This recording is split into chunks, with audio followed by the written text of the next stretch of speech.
Smell what the rock is cooking.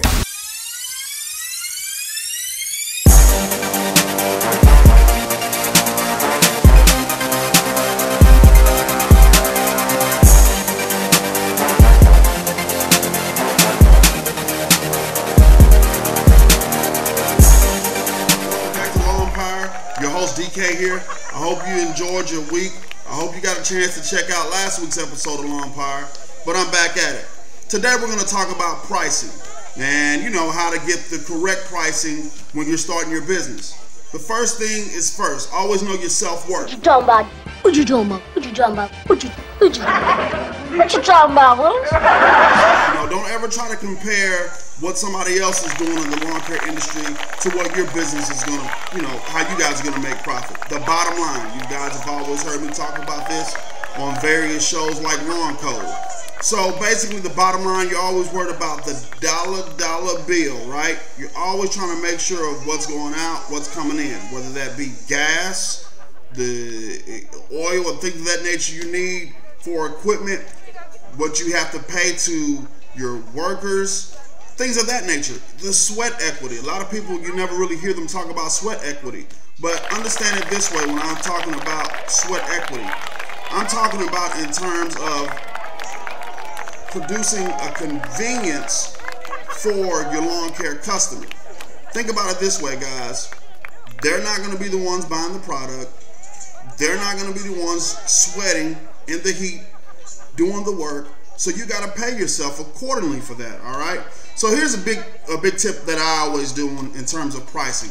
When you look at it this way, when you have a new customer that calling out and you put your postcards out and things of that nature, always get their address, of course. You can either, I always do this, always Google Earth the home address. Google Earth it. If you don't know what Google Earth is, Google it, all right?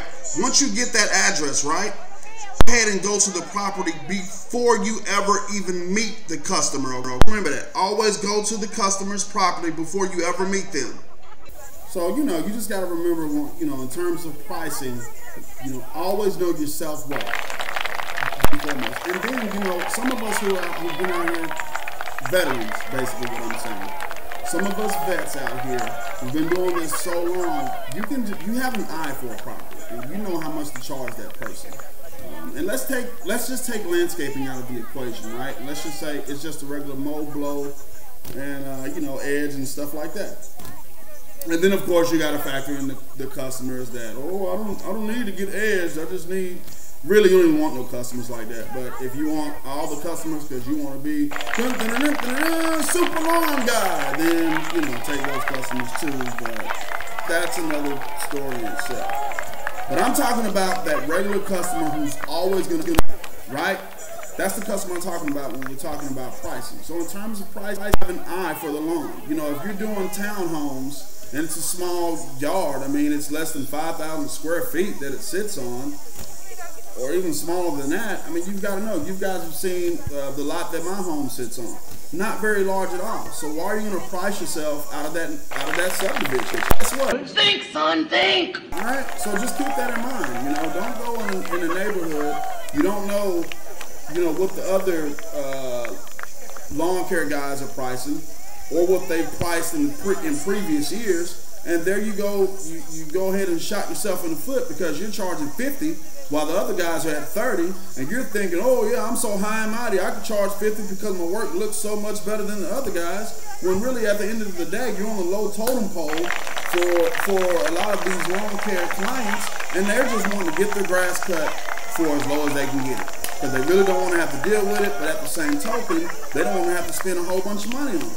So you add that up. When you say 30 times, 4 times in a week, if you're doing weekly, hey, that's 120. All right, versus the 150. That even if you don't, which you should, if you don't look at somebody, go ahead and slap yourself in the face right now. But you should know how much it's going to cost your company and how much it's going to cost your customer base when you're going out putting postcards on the door, or if you're meeting your customers in an individual setting. So you got to keep stuff like that in mind in terms of pricing. Don't overprice your product, because Put it to you like this. What do you do when something's overpriced? If you go to Walmart or Target, right? And then what y'all say? Target. For all of y'all that don't know, the fancy folks say Target. Alright? But seriously, you see a lamp at Walmart, you see a lamp at Target, right? Come on now. You know Target always going to price this stuff $3 to $5 more. So you say, I get the same lamp at Walmart. So look at your company like that. These guys, they're not looking at, look at Mighty Lawns coming in on the white stallion. Other business, they're not looking at that kind of stuff, man. This is what they're looking at. How can I save a few extra dollars so I can go to McDonald's dollar menu and get me a double cheeseburger? Man, that made me hungry right now. But that's the point of it. The customer's trying to save a little money, you trying to make a little money. Now, the key is, how do they say? Y'all know they say about, right? You catch more flies with what? Okay then. So you have to use that concept with your business, right? Don't be the guy who overprices your so much that you run yourself out of business. You run yourself out the subdivision. They're not gonna do any business with you because these guys are talking every day when they go get their mail, every day when they're going to get their kids at the school bus stop. They're gonna say, hey, that guy Mighty Lawns, he coming here charging 35 when the other guy charged 25. Who the hell does he think he is? In mind when you guys doing your pricing. Don't overprice your product. Know what you're getting yourself into, folks. Alright, so just remember, Google Earth that thing, check out the prospect's home before you ever go there the next day. Check it out.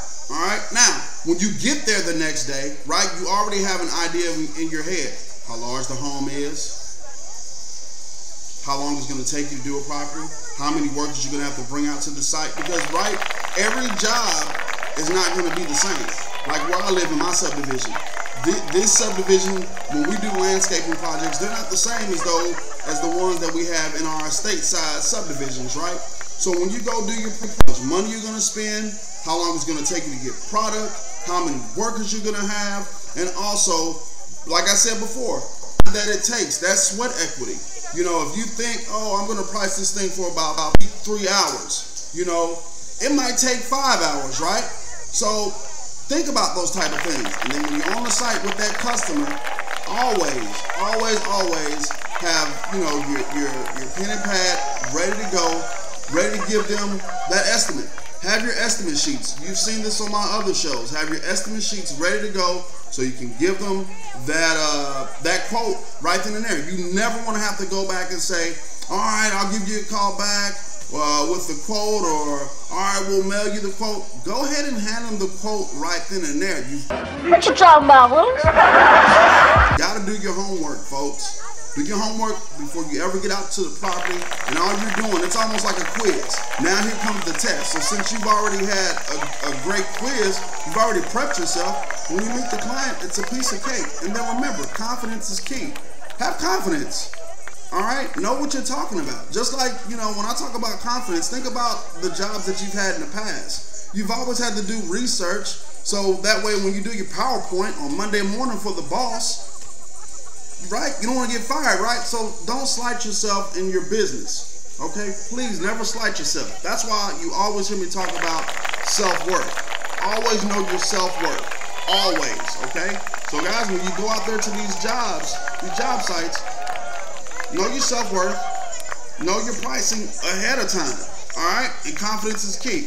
Until next time, every Monday, your host DK here on the show, Lawnpire.